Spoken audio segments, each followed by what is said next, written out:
Hello प्यारे बच्चों, जैसा कि आप लोगों को पता है कि आप लोगों के जो विज्ञान का पेपर है वो बहुत ही जल्द आने वाला है।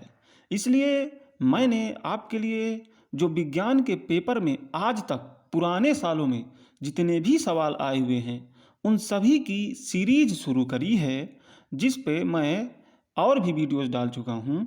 और ये रहा आपका नेक्स्ट क्वेश्चन। तो चलिए देखिए आप ये क्वेश्चन अपनी स्क्रीन पर और मैं आपके सामने इसे हल करता हूँ। तो पहले प्यारे बच्चों मैं बना लेता हूँ इसका चित्र। तो देखते हैं कैसे बना हुआ है। यहाँ पे एक रजिस्टेंस जुड़ा हुआ है और इधर से यहाँ पर एक और रजिस्टेंस जुड़ा हुआ है और यहाँ पे एक और रजिस्टेंस जुड़ा हुआ है और यहाँ पर एक और रजिस्टेंस जुड़ा हुआ है। इनकी वैल्यूज़ कितनी कितनी है? 1 ओम, 1 ओम, 1 ओम और यहाँ पे है 3 ओम। यहाँ से इस साइड और यहाँ से इस साइड से होती हुई इधर एक बैटरी जुड़ी हुई है प्यारे बच्चों। ये बैटरी हो गई और जिसकी क्षमता है 1.5 वोल्ट की। और यहाँ पे ऐसी धारा को दिखाया गया है। यहाँ पे लिखा हुआ है A, यहाँ पे लिखा हुआ है B। तो प्यारे बच्चों हमने चित्र बना लिया है और अब हम सॉल्व करेंगे इस प्रश्न को। तो देखते हैं इसमें पहला क्वेश्चन क्या पूछा गया है। पहला क्वेश्चन इसमें पूछा गया है A और B बिंदुओं के मध्य तुल्य प्रतिरोध। तो A और B बिंदु ये हैं दोनों, ये A बिंदु है, ये B बिंदु है। इसके बीच में यानी इनके बीच में हमें तुल्य प्रतिरोध बताना है। तो प्यारे बच्चों एक चीज़ देख लीजिए, ये जो 3 प्रतिरोध हैं ये किस क्रम में है?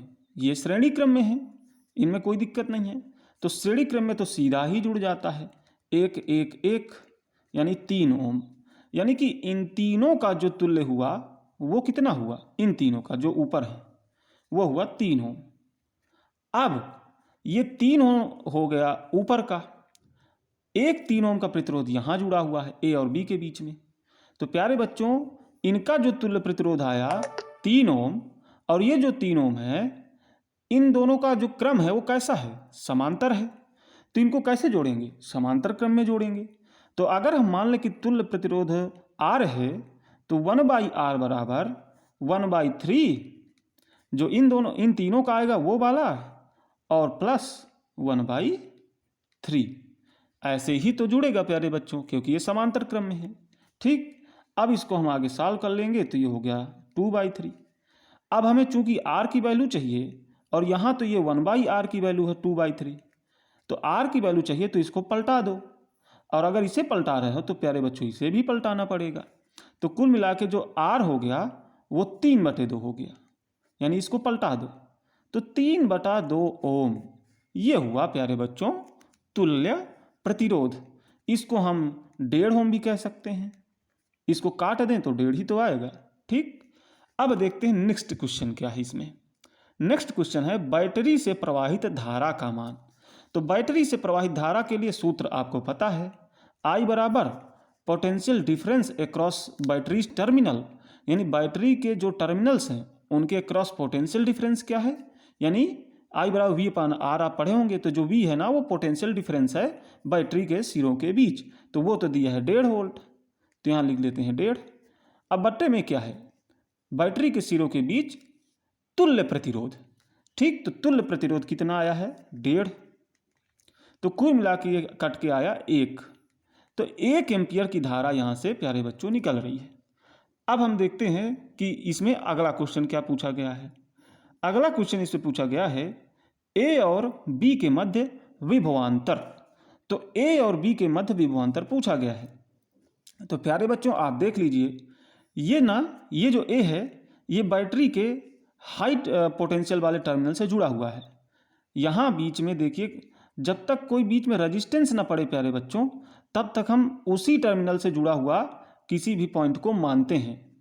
अगर बीच में कोई रेजिस्टेंस नहीं है तो चूंकि यहाँ से यहाँ तक कोई रेजिस्टेंस नहीं है तो इस वाले पॉइंट को हम बैटरी के इस टर्मिनल से जुड़ा हुआ मानेंगे। और इसी तरह इधर कोई बीच में नहीं पड़ रहा यहाँ तक रेजिस्टेंस, तो हम B को इस वाले टर्मिनल से जुड़ा हुआ मानेंगे। तो कुल मिला के हम ये मान सकते हैं कि जो ए है वो बैटरी के इस सिरे से जुड़ा हुआ है और जो बी है वो इस सिरे से जुड़ा हुआ है। तो कुल मिला के ये बैटरी के ही दोनों सिरे हैं। तो बैटरी के सिरों के बीच विभवांतर कितना है प्यारे बच्चों? 1.5 वोल्ट। तो कुल मिला के ए और बी के बीच में भी विभवांतर कितना हो जाएगा? 1.5 वोल्ट प्यारे बच्चों, यही हो जाएगा। ठीक, और अगर आपको दूसरे तरीके से करना है तो ये वाला सूत्र लगाइए, V बराबर IR। तो I भी आपको पता है 1 एम्पियर और तुल्य प्रतिरोध भी आपको पता है 1.5 ओम। तो फिर आप करेंगे जब तो कितना हो जाएगा?